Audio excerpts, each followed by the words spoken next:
Hello दोस्तों, स्वागत है आपका मेरे RV electrical guide YouTube channel पे। दोस्तों, आज के इस वीडियो में मैं आपको बताने वाला हूँ कि वीएफडी के डिस्प्ले पे कोई फॉल्ट आता है तो आपको सेटिंग के अंदर जाके रीसेट करने की ज़रूरत नहीं है। चाहे आपको वीएफडी के जो मेन पावर सप्लाई है एमसीबी को ऑफ करके ऑन करने की ज़रूरत नहीं है। केवल इस पुश बटन से किसी भी फॉल्ट को रीसेट कर सकते हैं, केवल इसको एक बार प्रेस करके। तो आइए इसका जानते हैं कनेक्शन इसका कैसे होगा, इसका सेटिंग वीएफडी के अंदर कैसे होगा, वो मैं आपको पूरी डिटेल में इसी वीडियो में बताने वाला हूँ। तो यहाँ पे मैं पहले ही ड्राइव को रन कमांड देने के लिए सेक्टर स्विच का कनेक्शन कर रखा हूँ। और इसका वीडियो देखना चाहते हैं तो मेरे चैनल पे आपको मिल जाएगा, वहाँ से जाकर देख सकते हैं। और स्टार्ट स्टॉप का भी पुश बटन से वीडियो आपको चाहिए तो इस चैनल पे आपको मिल जाएगा। तो यहाँ पे मैं इसे कनेक्शन करने के लिए कहाँ होगा, आइए वो हम देख लेते हैं। तो पुश बटन का सबसे पहले इस तरीके से आपको कनेक्शन कर लेना है। आप देख सकते हैं 2 वायर का कनेक्शन आपको एनो में दोनों तरफ कर लेना है। इसके बाद किसी भी एक साइड का एक वायर का कनेक्शन आपको 24 वोल्ट डीसी में करना है। अब वो 24 वोल्ट डीसी अगर पहले से कोई भी कनेक्शन इसमें है तो यहाँ पे आप कर सकते हैं, अगर जगह है तो नहीं है तो आप यहाँ पे कर सकते हैं, क्योंकि ऑलरेडी यहाँ जो 24 वोल्ट डीसी सप्लाई है यहाँ पे आ रहा है, तो हम यहाँ पे भी कनेक्शन कर सकते हैं। चाहे आप यहाँ करना चाहते हो तो यहाँ पे भी कर सकते हैं।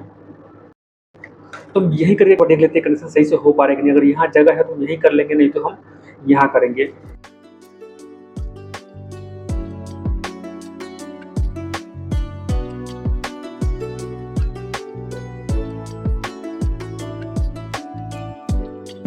तो हम कनेक्शन, अगर आपके पास जगह यहाँ पे खाली है DI1 पे तो यहाँ कर सकते हैं। अगर जगह आपका यहाँ पे DI2 पे खाली है तो यहाँ कर सकते हैं। अगर यहाँ खाली है DI3 पे तो यहाँ कर सकते हैं। अगर यहाँ जगह खाली है DI4 पे तो यहाँ कर सकते हैं। और यहाँ जगह खाली तो यहाँ कर सकते हैं। अगर यहाँ जगह खाली तो यहाँ कर सकते हैं। क्योंकि कभी कभी होता क्या है कि कोई स्टार्ट स्टॉप के लिए अगर DI1 अगर टर्मिनल बिजी हो जाता है, चाहे DI2 बिजी हो जाता है या DI3 बिजी हो जाता है, तो उसके बाद वाला टर्मिनल पे आप खाली है तो कर सकते हैं। लेकिन जहाँ पे आप कनेक्शन करेंगे, जिस टर्मिनल पे करेंगे, उस टर्मिनल के हिसाब से आपको इसमें सेटिंग करना होगा। सेटिंग तो मैं आपको आगे बताऊंगा कैसे कहाँ करना है। तो मेरा जगह है यहाँ पे DI2 पे खाली है तो मैं यही कर लेता हूँ, ठीक है। चाहे हो सकता है अगर आप स्टार्ट और स्टॉप का कनेक्शन कर रखे हैं तो DI1 DI2 आपका बिजी है तो आप DI3 पे कर सकते हैं या DI4 पे कर सकते हैं। तो हम आपको दिखा देते हैं DI4 पे करके, ठीक है।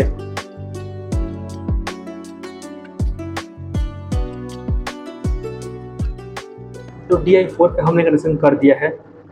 हो सकता है आपके हिसाब से DI2 या DI3 बिजी हो, वो टर्मिनल पॉइंट खाली ना हो, तो हम DI4 पे कर दिए हैं। तो अब इसका हम सेटिंग इसमें करेंगे। इस पर हम देखेंगे, एक बार आपको दिखा भी देंगे। तो कोई भी यहाँ पे अगर फॉल्ट आ रहा है तो इस बटन से रीसेट हो रहा है कि नहीं, ठीक है। तो हम सेटिंग करने के लिए आपको वहाँ बीच में एंटर करना है और घुमा के जाना है, घुमाते हुए जॉक डायल को। कॉन्फ़िगरेशन पे एंटर होना है, इसी के अंदर जाना है आपको। उसके बाद आपको फुल में एंटर होना है, ठीक है। फुल की ये फाइल है, ठीक है। इस फाइल के अंदर आपको एंटर होना है। इसके बाद आपको ऐसे घुमाते हुए सर्च करना है FLT कहाँ लिखा हुआ है, ठीक है, फॉल्ट। ये आपका FLT मेनू है, इसी मेनू में आपको अंदर जाना है, इसी फाइल के अंदर, ठीक है। ऐसे प्रेस करेंगे। अब इस FLT फाइल मेनू के अंदर आपको RST सर्च करना है कि RST कहाँ लिखा हुआ है। तो धीरे धीरे घुमाते हुए जब सर्च करेंगे तो आपको इसी के बाद आपको RST यहाँ मिल जाएगा। इसी RST मेनू पे आपको एंटर होना है। फिर यहाँ पे आपको RSF सर्च करना है। अगर RSF आपको नहीं दिखाते तो घुमा के सर्च कर सकते हैं, ठीक है। इसी के आगे पीछे दिखा देगा। तो RSF यहीं पे आपको एंटर होना है, ठीक है। RSF पे इसी में जैसे एंटर होंगे तो यहाँ पे नो लिखा हुआ मिलेगा आपको। इसको घुमा के आपको यहाँ पे देखेंगे तो ये आपको देख रहे हैं यहाँ पे LI1, LI2, LI3 इस तरीके से दिखा रहा है। तो ये LI1 LI2 क्या है, जैसे कि यहाँ पे आप देखेंगे तो DI1 DI2 DI3 लिखा हुआ है, यही D को L के जरिए दिखा रहा है, ठीक है। इसको आपको कंफ्यूज नहीं होना है। जो DI1 DI2 दिखा रहा है ये LI1 LI2 LI3 के जरिए दिखा रहा है, ठीक है, सेटिंग में। तो ये डिजिटल इनपुट 1 है, चाहे लॉजिक इनपुट 1 या लॉजिक इनपुट 3 ऐसे कह लीजिए, ठीक है। तो DI1 यहाँ पे LI1 तो ऑलरेडी पहले से बिजी है हमारा, ठीक है। हम LI2 हम खाली छोड़ दिए, हो सकता है आपके पास ये पॉइंट आपका बिजी हो या LI3 भी आपका बिजी हो, तो हम LI4 पे कनेक्शन कर रखे हैं, ठीक है। रीसेट के लिए आप जिस पे कनेक्शन कर रखे हैं उसी को आप यहाँ पे सेट करना है, ठीक है। हम LI4 पे यहाँ कनेक्शन कर रखे हैं, ठीक है, DI4 पे। तो हम यहाँ पे क्या करेंगे, LI4 पे यानी लॉजिक इनपुट 4 पे हम यहाँ सेट कर देंगे, ठीक है। अब हम क्या करेंगे, बैक चले आएंगे, अब कुछ करना नहीं है यहाँ पे। अब इस तरीके से हम करके बैक चले आएंगे। अब हम यहाँ पे फॉल्ट क्रिएट करेंगे, कोई भी फॉल्ट, ठीक है। हम यहाँ फॉल्ट को क्रिएट करने के लिए हमारा जो VFD में है पहले से हमने मोटर कनेक्शन कर रखा है, ठीक है। तो हम उस पर एक बार जाएंगे, जो उसका एम्पियर है मोटर के एम्पियर हम उसको कम कर देंगे ताकि फॉल्ट आए, ठीक है। हम इसमें जाएंगे और इसमें जाएंगे हम, ठीक है, MCR, ठीक है। इसमें हम एम्पियर को, ये 7.5 एम्पियर है, ये 3.7 किलोवाट मोटर के हिसाब से यहाँ सेट है, तो हम इसको कम कर देंगे ताकि ओवरलोड की वजह से फॉल्ट दिखा सके, ठीक है। हम यहाँ 3.5 करते हैं। अब हम एक बार ड्राइव को ऑन करके देखेंगे, मोटर को एक बार रन करा के देखेंगे कि क्या इसमें फॉल्ट आया है कि नहीं, उसको इसको रीसेट करके देखेंगे रीसेट हो रहा है कि नहीं।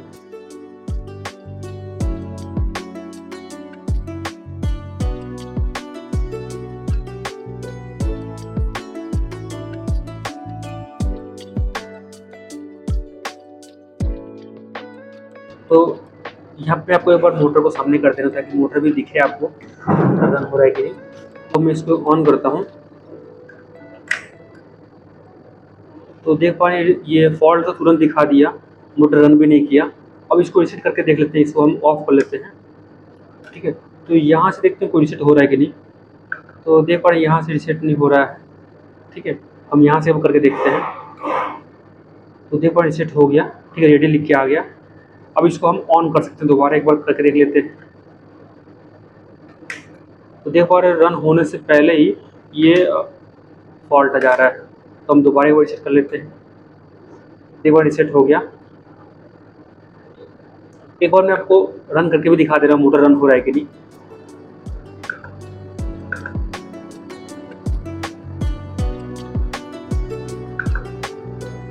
हम उसी एम्पियर पे जा रहे हैं जहाँ हमने एम्पियर को कम कर रखा था, ठीक है, उसको हम बढ़ा देंगे।